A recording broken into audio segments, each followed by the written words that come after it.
선생님들 안녕하세요. 바닥입니다. 2021년 6월 17일 주식시황 리뷰 시작하도록 하겠습니다. 먼저 첫 번째로 매매 종목 및 관심 종목 리뷰를 하겠습니다. 오늘 매매 종목은 저는 세 종목을 매매를 했고요. 근데 오늘은 좀 손실이 났네요. 지수 자체는 나쁘지 않았는데 저는 일단 생각보다 종목들이 손절이 꽤 나가더라고요. 그래서 그냥 손절했고요. 손절이 돼가지고 동방 같은 경우에는 전날에 매수를 해가지고 전날 매수한 다음에 이제 오늘 올라갈 때 장 후반부에 올라가더라고요. 올라갔는데 이때 제 1차 목표가가 이거 7,060원이었는데 여기 7,060원을 찍고 이게 체결이 그러니까 주문이 나갔는데 그 매도가 안 됐더라고요. 그래서 그냥 밑으로 떨어지다가 분봉상에서 이런 저점 구간 이렇게 보면은 아래꼴에 이렇게 달린 구간들 있죠. 여기가 깨지면은 그냥 손절해야겠다. 그러니까 자동 익절해야겠다 싶어가지고 그냥 여기서 매도를 했고요. 그 다음에 얘를 이제 매매를 한 이유는 일봉이 참 이쁘죠. 이 종목은 사실 지금 120선도 타고 있고 조금 좀 길게 보는 거 좋아하시는 분들은 이렇게 매집을 하고 있는 종목을 놓치면 안 됩니다. 특히나 이제 얘도 이제 쿠팡 관련된 종목이면서 이제 화물 운송 이런 쪽이잖아요. 택배업 관련돼 있는 회사인데 사실 이 택배업이라는 게 지금도 되게 화랑이기도 해서 일단 이렇게 차트를 만들어가는 것 자체는 놓치면 안 된다. 언제든지 얘는 또 끼가 있는 종목입니다. 이렇게 그 점상도 몇 번씩 갔던 그런 종목이기 때문에 그 지금 이렇게 매집을 하는 것 자체가 다시 한번 추가적으로 상승을 해줄 수 있는 그런 모습을 만들어 주기도 한다라는 겁니다. 물론 이게 언제 갈지는 모르겠지만 근데 이런 구간에서는 가격적으로는 메리트가 있다는 거죠. 그 다음에 대한금속은 이제 이재명 지사 관련 종목인데 오늘 이제 샀는데요. 오늘 샀는데 손절이 나갔습니다. 생각보다 약한 것 같더라고요. 매수한 다음에 떨어져가지고 손절이 나갔고요. 일단 얘가 좀 3.7% 꽤 큰 손실이 난 것 같습니다. 그 다음에 이구산업은 이제 구리 관련된 종목인데 이구산업이 그래도 이때 이렇게 올라왔을 때 그래도 수익권이긴 했거든요. 한 2% 정도. 얘도 이제 좀 후회가 된다라는 게 일단 수익권 여기였으면은 사실 손절이 여기가 됐지만 이 위에서도 자동 익절을 해가지고 조금이나마 이제 이 수익 난 거를 지킬 수 있었는데 좀 그러지 못했던 게 좀 패착이었다라고 생각합니다. 그래서 오늘 매매는 일단 마이너스로 끝이 났고요. 생각보다 좀 장이 저한테는 안 맞더라고요. 장이 좀 안 맞았고 뭐 내일은 이제 또 다시 종목을 사가지고 올라가면 되니까요. 그 다음에 관심 종목 리뷰를 하겠습니다. 이 관심 종목 같은 경우에는 한번 보면은 일단은 이게 제가 영상을 화요일이랑 수요일 날 영상을 못 찍었거든요. 수요일 같은 경우에는 이제 그 스트리밍 한다고 해서 못 찍어가지고 일단 화요일 날 매매를 했던 그 종목을 보면은 어떻게 매매가 되는지 한번 보겠습니다. 일단 젠백스링크 같은 경우에는 아마 화요일 날 여기였으니까 이게 여기서 매수가 되고 나서 이 매도가 살짝 안 됐네요. 이게 좀 아쉽네요. 매도 안 됐다라고 봐야겠죠. 일단 이게 4% 정도 수익이 날 뻔했는데 오히려 이제 손절이 나가가지고 한 2.7% 정도 손실이 발생했습니다. 그다음 신풍제약 같은 경우에는 똑같이 얘도 매수는 안 됐네요. 여기 매수가 안 되고 이 위에서 반등이 이렇게 나와준 모습이다. 그 다음에 LG 헬로비전은 좀 깔끔하게 매수가 된 다음에 아마 이때 매수가 됐을 겁니다. 예, 이날 이게 화요일날 5월 15일날 뽑았던 종목이니까요. 그러면은 여기 매수가 된 뒤에 이렇게 상승이 나올 때 사실 이거는 뭐 놓쳤다라고 치면은 하루 더 기다렸다가 여기 오늘 상승이 좀 나와줬네요. 얘는 이제 9% 정도 상승 크게 먹을 수 있었던 그런 종목이었고 한솔 로지스틱스 같은 경우에는 매수가가 4,910원 한번 보겠습니다. 4,910원이 이제 여기였고 그 다음에 4,810원 4,810원은 여기고요. 그 다음 매도가가 5,140원인데 일단 아쉽게 이번에 여기 5월 15일날 이 아침에 여기선 매수가 안 됐습니다. 매수가 안 돼가지고 이 올라가는 파동을 못 잡았고 이때 매수가 된 뒤에 이제 4,810원이 손절가인데 다행히 4,820원 딱 한 호가 남기고서 다행히 손절이 안 됐더라고요. 그러고 나서 이런 슈팅이 한번 나와줘가지고 한 4.8% 정도 수익이 발생을 했습니다. 일단 전체적으로 보면은 젠백스링크는 손절이 나갔지만 이 LG 헬로비전이나 한솔 로지스틱스로 꽤 큰 수익을 냈다라고 보여지고요. 그럼 또 이제 종목을 또 뽑아 봐야겠죠.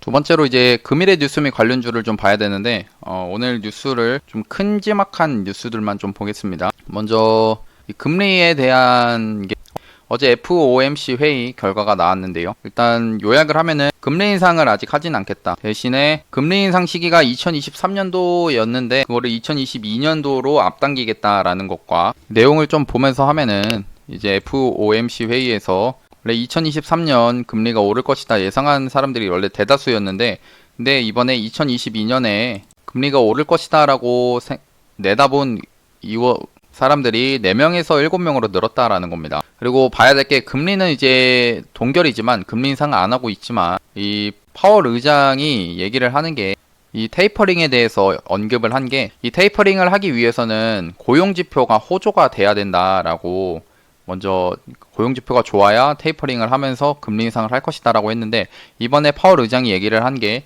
고용시장 지금 괜찮아지고 있다 이런 식으로 발언을 했습니다. 결국에는 한국은행에서 얘기한 것처럼 이번 FOMC 회의 결과가 예상보다 다소 매파 조금 더 공격적으로 변했다라는 거고요. 생각했던 것보다는 좀 이런 테이퍼링에 대한 언급과 금리 인상에 대한 언급이 좀 나왔던 그런 장이었습니다. 그래서 미국 시장도 장중에 나스닥 차트인데 나스닥 차트 분봉을 보면은 이게 변동성이 보이시죠? 그 오후 3시, 그러니까 오전 저희 우리나라 기준으로 했을 때 3시쯤에 변동성이 이제 그 전에 좀 나오긴 했는데 보면은 1시부터인가 나온 것 같아요.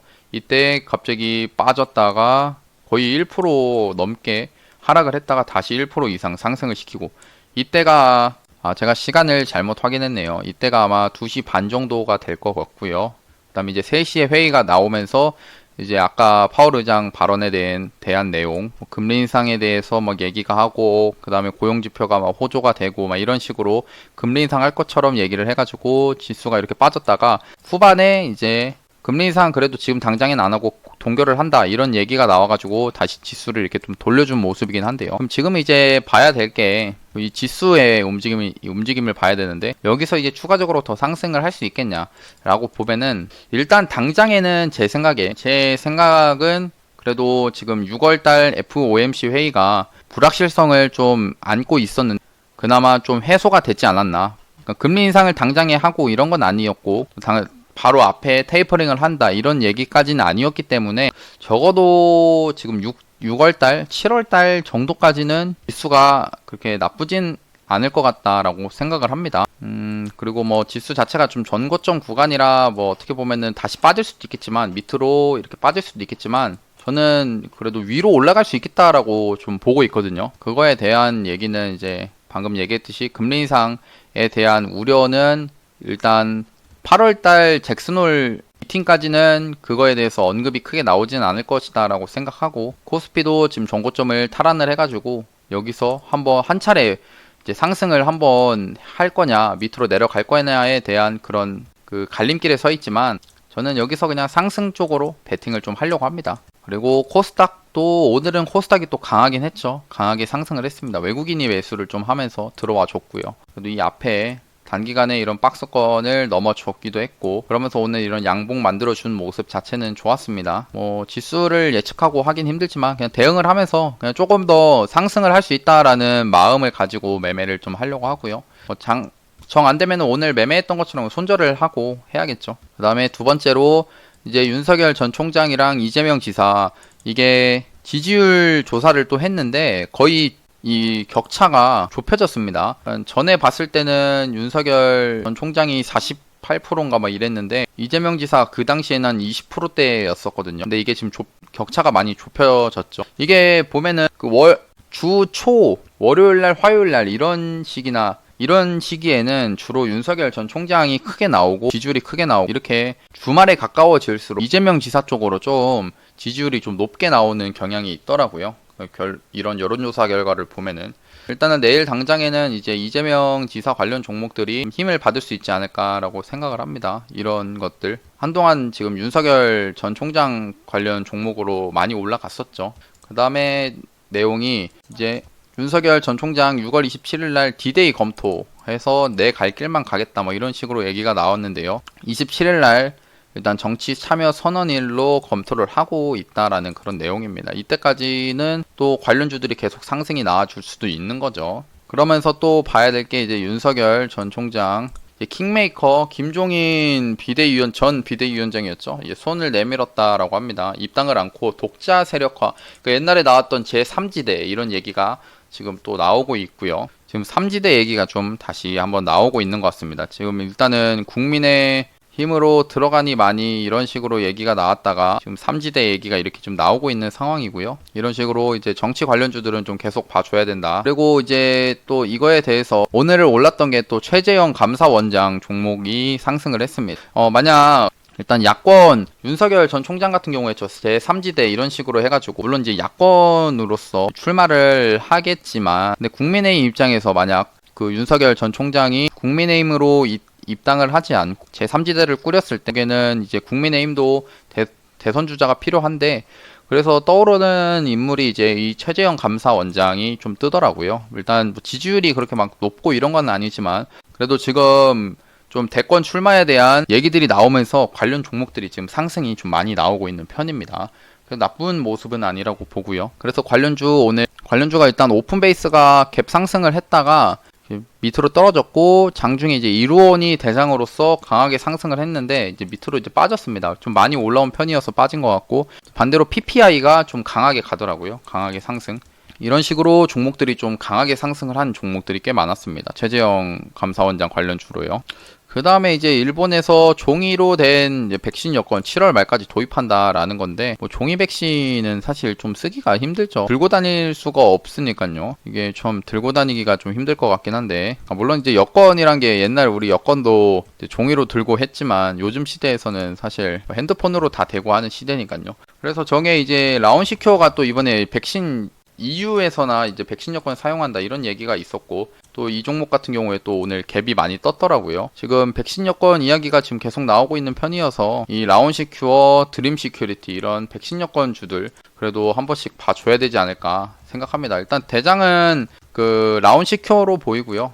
라온시큐어가 그나마 좀 상승률이 크고 움직임이 좀 높은 것 같습니다. 내일 한번 갭이 떴을 때 한번 움직임 지켜봐야겠죠. 더 추가적으로 상승할지 말지요. 그리고 SGA가 오늘 또 윤석열 전 총장 관련 종목으로 해서 상한가를 갔고 신원종합개발 같은 경우 윤석열 전 총장 관련돼서 재개발 이런 소식들 얘기 나오면서 상승이 크게 나왔습니다. 코스피 코스닥 지수를 이제 확인해야 되는데 아까 본 걸로 하고 내일 매매할 종목들 한번 뽑아 보겠습니다. 오늘은 제가 영상을 좀 늦게 찍어가지고 좀 종목을 좀 빨리 뽑아가지고 이제 매매를 좀 하겠습니다. 내일 매매할 거 준비를 하고 오늘 올라간 종목들 잠깐 보면은 정원 NCN시스가 그 윤석열 전 총장이 공정 경제 공약 구상에 따라서 이런 SI 시스템 통합 테마로 해서 상한가를 갔고요. SGA도 같은 재료로 상한가를 갔습니다. 일단 테마를 좀 탄 모습이고 그 다음에 카스는 이재명 지사 관련 종목 오늘 지지율이 또 올라가기도 올라갔었고 그 다음에 이제 김경수 지사랑 회동을 하면서 대권 행보를 지금 넓히고 있다라는 이슈로 해가지고 상승이 크게 나왔고요. 다음 대유플러스는 이게 이제 초전 냉동고 관련 종목인데 오늘 좀 재탕 뉴스까지는 아니고 그냥 이슈가 크게 없는데 상승을 하더라고요. 다음 KL도 SI 관련된 종목. 다음 PPI는 이제 최재형 감사원장 관련 종목이고요. 그다음에 SCD 그리고 쿠팡 부산 스마트 물류센터 건립에 쿠팡 냉매를 직접 생산한다는 소식에 이제 상승을 좀 했습니다. 신원종합개발도 이제 건설 관련돼서 이제 수혜를 받아가지고 상승을 했고요. 일단 테마 자체는 뭐 일단 요즘 시장에서는 윤석열 전 총장으로 엮이면 거의 대부분 한 종목씩 상한가를 가더라고요. 그런 모습들이 지금 나오고 있습니다. 워낙에 이제 윤석열 전 총장 관련 종목들이 많아가지고 봐야 될 것들이 많고 한데 지금 시장에서는 진짜 그냥 정치 테마주가 좀 강세로 가고 있는 그런 모습입니다. 일단 이런 종목들을 계속 보긴 봐야겠죠. 오늘 상한가를 갔던 종목들은 저는 이제 이렇게 북마크를 지정해 놓고 좀 관심 있게 봅니다. 일단 상한가를 갔다는 것 자체가 일단 큰 이슈가 있는 힘이 있는 종목들이라고 생각을 하거든요. 그럼 내일 이제 매매할 종목들 한번 뽑아 보겠습니다. 가비아도 윤석열 전 총장 관련 종목이죠. 가비아 한번 넣어가지고 매매해 보겠습니다. 가비아는 해봐도 될 것 같고요. 그 다음에 자연과 환경도 한번 해보겠습니다. 이 종목까지 해보고요. 해봐도 괜찮을 것 같아서 해보겠습니다. 그 다음에 한전산업은 조금 그렇고, 누리플랜 한번 해보겠습니다. 자연과 환경이랑 같은 테마 종목인데 사실 자연과 환경만 매매하면 됩니다. 대장주를 매매를 하는 게 가장 깔끔하고요. 다음에 태경케미컬까지 한번 해보겠습니다. 태경케미컬. 그럼 오늘 이렇게 네 종목을 이제 매매를 할 건데, 이제 일단은 관련주 가비아가 있습니다. 가비아. 오늘 시가를 띄워놓고 밑으로 빠졌다가 다시 올라와주는 모습에서 그래도 여기 저점은 지키지 않을까라는 생각으로 여기 저점 손절 잡고 여기서 2에서 3% 매수를 걸고요. 2에서 3% 구간에서 이제 여기 매수하고, 그 다음 매도는 이런 저항대에서 하는 걸로 하겠습니다. 여기 저항대요. 예, 매수가, 손절가, 매도가 이렇게 정해놓겠습니다. 가비아입니다. 그 다음에 이제 자연과 환경인데요. 자연과 환경도 결국에는 윤석열 전 총장 관련 종목이고요. 오늘 저점을 손절 라인으로 잡고 여기를 손절 라인으로 잡는 겁니다. 그 다음에 2에서 3%, 한 얘는 여기쯤에서 사면 되겠네요. 여기서 매도는 이런 저항대에서 이쯤에서 하는 걸로 하겠습니다. 이런 게 이제 잃을 때는 2%만 잃고 먹을 때는 그래도 5% 이상 먹을 수 있는 이 손익비가 있는 매매라는 겁니다. 결국에는 저도 이제 손절이 자주 나갈 때도 있고, 이거 손절에 대해서 잠깐 얘기를 하면은 이것까지만 잠깐 기록을 할게요. 매수가, 손절가, 매도가 이렇게 정해 놓겠습니다. 여기 손절가 조금 낮춰서요. 손절가 여기 있습니다. 2795. 잠깐 손익비에 대해서 얘기를 하면은 제가 이제 매매를 할 때 일단 매매를 했던 종목 유료 리딩 지금 2주째인데 그래도 총 계좌 대비해서 수익률이 한 4% 정도 나더라고요. 그러니까 4%가 나면서 이 종목들을 잠깐 보면은 어떤 특징이 있냐. 이제 같은 종목이라 좀 같은 종목이 그냥 수익률만 이렇게 나눠져서 나온 거 있는데, 근데 동방 같은 경우는 2%를 먹었지만 이 지능기업 같은 그 다른 종목들을 봤을 때 이 대한금속이나 이구산업 손절에 나갔을 때 대부분 마이너스 4% 정도를 넘어가는 종목이 없습니다. 마이너스 4%를 안 넘어가요. 대신에 지능기업 같이 이렇게 14%를 먹거나 아니면 밑에 옵티시스 같이 4%, 6% 이런 식으로 먹을 때 4%, 7%, 8% 이런 식으로 이 손익비를 맞추는 겁니다. 그러니까 잃을 때는 손실을 제한되게 잃고 최대로 잃었을 때 마이너스 4%를 잃는 거고, 반대로 벌었을 때는 좀 더 이거에 비해서 1.5배 혹은 2배 이상 먹을 수 있는 매매를 하는 겁니다. 이러려고 하면은 일단 중요한 거는 먼저 매수가를 정하고, 먼저 손절가를 먼저 정해야 돼요. 손절가를 정하고 그 손절가에서 매수가를 이제 정하는데, 내가 매수가를 정했을 때 손절을 하더라도 크게 손절이 안 되는 구간을 잡고 나서 매매를 하면은 이렇게 계획적인 매매를 할 수가 있는 겁니다. 보시면은 이제 이렇게 보면은 헬릭스미스는 좀 적지만 이렇게 3.8%고 PM풍년은 4.3이지만 물론 편차는 좀 있겠죠. 근데 전체적으로 봤을 때 잃더라도 버는 게 더 많다는 겁니다. 버는 게 더 많기 때문에 그냥 천천히 그냥 수익이 이렇게 조금 쌓이는 거고요. 이런 날에 그냥 마이너스 되지만 내일은 또 다시 수익이 날 수도 있는 거고요. 그러니까 이런 식으로 이제 손익비에 맞는 매매를 하는 게 중요한 겁니다. 그러니까 잃을 때는 적게 2.5% 내에서 잃고 벌 때는 5% 벌면은 2배 나는 거니까요. 이런 식으로 매매를 하면은 더 심플하게 매매를 할 수 있습니다. 다음 누리플랜 자연과 환경 좀 후발주인데요. 여기 손절 잡고 여기서 2에서 3% 매수가 걸고요. 여기서 매수. 그 다음에 이제 매도는 이런 저항대에서 하는 걸로 하겠습니다. 여기 저항대들이 있거든요. 이 종목도 보면은 잃었을 때는 한 2.5% 내에서 잃고 벌 때는 한 4.5%, 한 5%까지 먹을 수 있는 그런 종목입니다. 그러니까 이렇게 손익비가 이기는 종목들로만 매매를 하면 됩니다. 이제 갈지 안 갈지는 몰라요. 대신에 이제 갔을 때는 좀 더 크게 만약 내 예상이 틀렸다라고 하면 짧게 손절을 치고 빼면 되는 겁니다. 매수가, 손절가, 매도가 이렇게 정해놓고요. 그러니까 이게 지금 당장에는 내가 이거 손절을 하면은 여기 손절을 하면은 다시 올라가 버리면 어떡하지? 손절하고 뭐 그런 마음이 들 수는 있지만 근데 내려가는 종목들이 더 많다는 겁니다. 손절가를 깨고 나서. 그러니까 결국에는 이것도 소액으로 검증을 계속 해보는 게 중요하고요. 일단 제 입장에서는 그냥 손절을 하는 게 깔끔하더라 라는 겁니다. 그래서 일단은 태경케미컬도 여기 손절가, 여기 손절 라인 잡고 여기서 2에서 3% 매수 구간 정하고요. 여기가 되겠네요. 여기 그 다음에 매도는 이런 저항대에서 매도하는 걸로 하겠습니다. 잃었을 때는 2%, 벌 때는 한 4%, 한 3.5% 정도 됩니다. 이런 식으로 매매를 하면 돼요. 예, 매수가, 손절가, 매도가 이렇게 정해 놓겠습니다. 이제 매매를 이제 하다 보면은 이제 제 영상을 보시다 보면은 이제 이거를 참고하시는 분들도 꽤 계시던데, 이게 이 종목이 저도 이제 매매를 하면서 이게 올라갈지 내려갈지는 모릅니다. 저도 몰라요. 알면은 사실 신이고 떼돈을 벌고 있겠죠. 근데 그렇지 못하기 때문에 그냥 저는 확률 게임이라고 생각합니다. 확률 게임이고 그냥 반반이라 생각하고요. 물론 이제 통계를 내면서 조금 확률이 60에서 70 아니면 80까지 올라가고 그런 시기지만, 일단 확률 게임에서 아무리 승률이 70% 80%가 되더라도 이 20% 때문에 만약 손절을 안 했을 때 20%의 잘못된 종목으로 인해서 큰 손실이 발생하는 경우가 더 많다는 겁니다. 그래서 그냥 조금이나마 승률이 높은 종목 그리고 높은 자리에서 매매를 일률적으로 똑같은 비중으로 계속 반복을 하다 보면은 결국에는 수익이 이렇게 조금씩 쌓이게 된다는 겁니다. 그래서 사람들이 계속 손익비 얘기하는 이유가 다 있고요. 네, 그러면은 이제 오늘 영상도 이렇게 마치고, 오늘 영상 봐주셔서 감사하고, 영상이 도움이 되셨다면은 구독하고 좋아요, 알람 설정까지 눌러주시면 감사합니다. 네, 바닥이었습니다.